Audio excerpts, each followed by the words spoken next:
Okay guys, let me get a little comfortable here. It's 7 a.m. in the morning and everyone is asleep. So it's a good time for me to chat with you guys. And it is my favorite time of the day. I try, for those of you who know me, I'm a morning person and I try to get my day started at 5 a.m.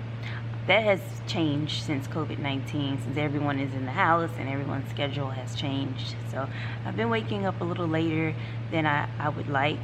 But as soon as things go back to normal, which things are slowly going back to normal as much as it can, I plan on getting back on my schedule, waking up at 5 o'clock in the morning, getting some exercise, meditating, listening to music, moving in a way that is pleasing to me, and getting some work done, and then back in the house by 7:30 to prepare breakfast and do what I do as a mother and a wife.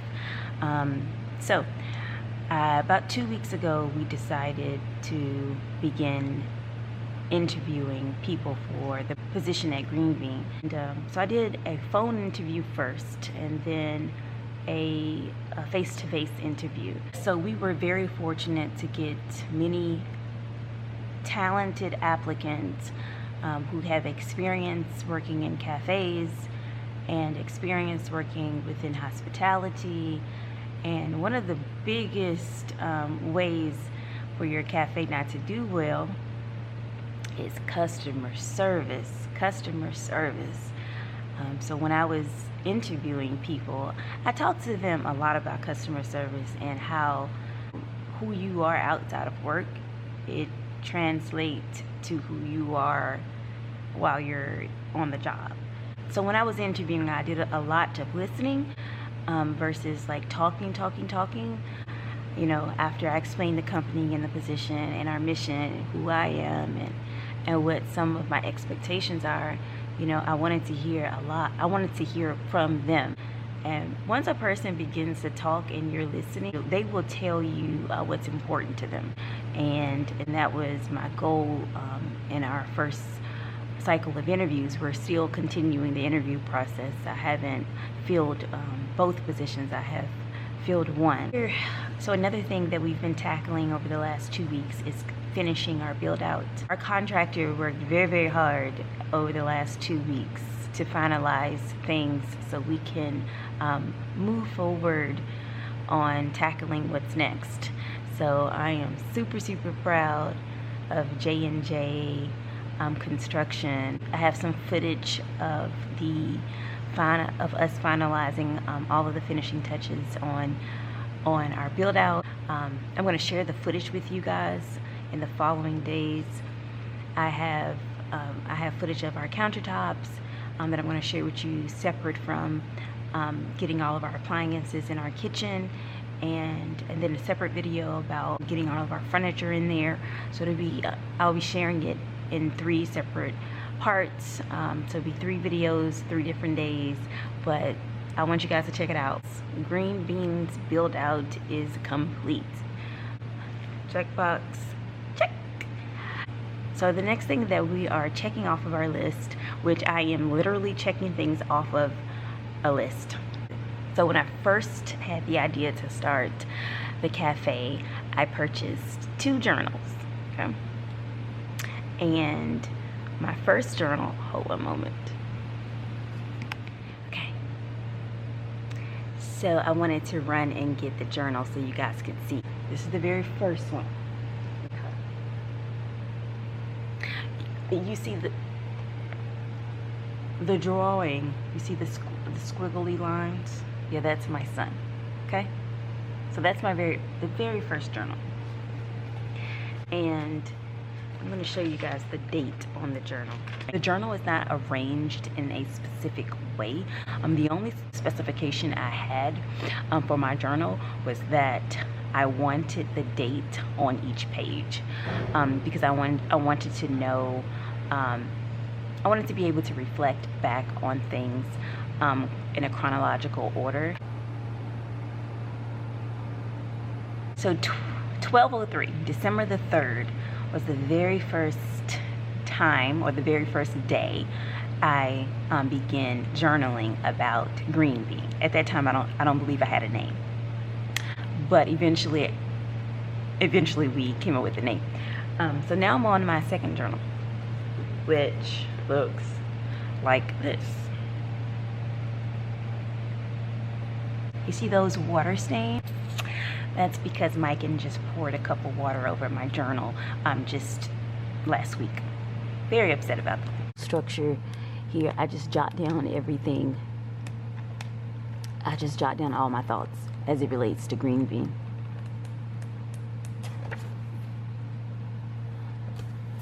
I just make sure that I put the date on here, because that's important to me. So we'll use this page.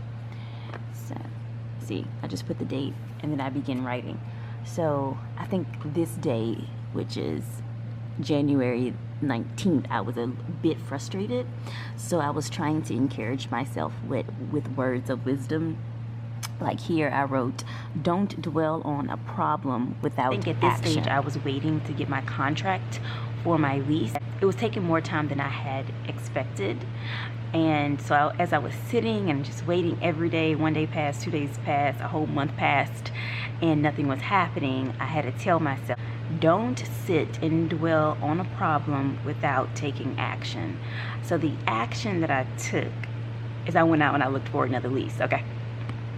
Yeah, I looked for another building. I was like, green bean has to happen, and I understand location. Location is everything. This location that was pending was a really good location. Anyway, it turned out that everything worked out, but I was prepared to look for another building. I wasn't going to just sit there and dwell and not to do anything about it. So I used my notebook not to just journal about like what to do next, but also where I am in that time and in that space and what was needed in order to kind of get me to that next stage. So sometimes words of encouragement is what was required, and that's what I wrote down. Okay, so where are we in our conversation? I'm a little bit all over the place. I feel like I have a lot of catching up to do and a lot of reflecting to do. Yeah, so now we're at the stage where we are still hiring. I just want to kind of go back. So we are still hiring. We're interviewing, and I'm hoping to interview more people next week. We are finished with our build out, and now it's time to get to the specifics, like what's on the menu. Okay, so as you guys know, we're doing pour over. We got all of our pour over equipment in, if you want to say equipment, but we have everything that we need to do a pour over. Now, what we don't have is our machine for our cold pressed juice. We don't have it, y'all. The company that I purchased my machine from, and I'm not going to say their name, because like any other company that was affected by COVID-19, so were they. Okay, the machine for the cold pressed juice is a brand new machine. The model that I want, the style, the size, I can only find at this one company with this brand new machine that they just manufactured. And I got a phone call saying the machine that you ordered that was supposed to be shipped out the beginning of May, we're now unable to ship the machine out because one of the parts that's required in order for the machine to work properly, we don't have. I'm assuming that the part is probably coming from China. And because of COVID-19, things that are coming from China are not coming as fast as they used to. So they are waiting on this one part. It's like the machine is ready to go, and it's just one part they got to stick in there on every machine that was ordered in order to get the machines out the door. And they don't have a date on when this part will arrive. Now, this is what they told me. So I've called everyone I could call at the company, and I asked them if they can just give me a different machine. It could be larger, it could be smaller, but give me something so that I can open my doors. So whenever my machine is ready to ship, I can send them back that machine. I'm just thinking of ways that we can make this situation work, because I know that this is unfortunate for them, but it's also unfortunate for me because I wanted to open at a certain time. this is me. This is what's going on in my head. This is because I'm upset, and you guys promised me a machine at a certain time, and the machine is not ready, and I know it's not your fault that the machine is not ready. But I'm trying to find a solution to both of our problems. So I'm asking them to give me a new machine, give me a different machine, give me something that you do have available. I'll take anything at this point, but I have not heard back from them, and it's looking like I'm not going to hear back from them until my machine is ready. So I'm keeping my fingers crossed. So the next big thing on my to-do list, or the next box I have to check off, is getting our license and permit in order to open. And this is big. So before COVID-19, I had already called the health department in Jackson, Mississippi, in order to get my application, to learn about my requirements and how much the application cost, so I can have that paperwork in my inbox when I was ready to begin that process. So once we finished the build out, it was time to get that process rolling. So as of Monday, the health department is still not working at in full capacity. Most of the employees are still at home, but they are taking calls. So I called my contact person, and I had questions. Has the application changed since COVID-19?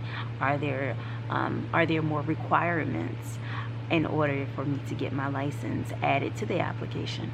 And I was told that yes, there will be forms that they're trying to generate now to add on to the previous application. There has to be a protocol put in place where that's measurable, that they can determine whether or not you have the capacity to keep your facility or your space clean. And also she told me that if I can't wait to open because I need to start generating money, that I would be liable for what happens. that Green Bean would be liable for what happens as it relates to COVID-19. So, and she gave me options. She said, no, you can wait and open your doors after the state of Mississippi has completely reopened, or we can go through the process now, and we can get your application submitted, and we can do your inspection, and you can open your doors. But if you choose to open your doors now before everything gets reopened, then your cafe will be liable. Not, your cafe will have 100% liability as it relates to COVID-19. I made the decision that it's best that we take our time and we wait until Jackson, Mississippi, or until Mississippi has completely reopened before we open our doors. So that's an update on that. I'm going to wait. Thank you for tuning in. My name is Kenya Mom Premier, and I am the founder of Green Bean. Bye.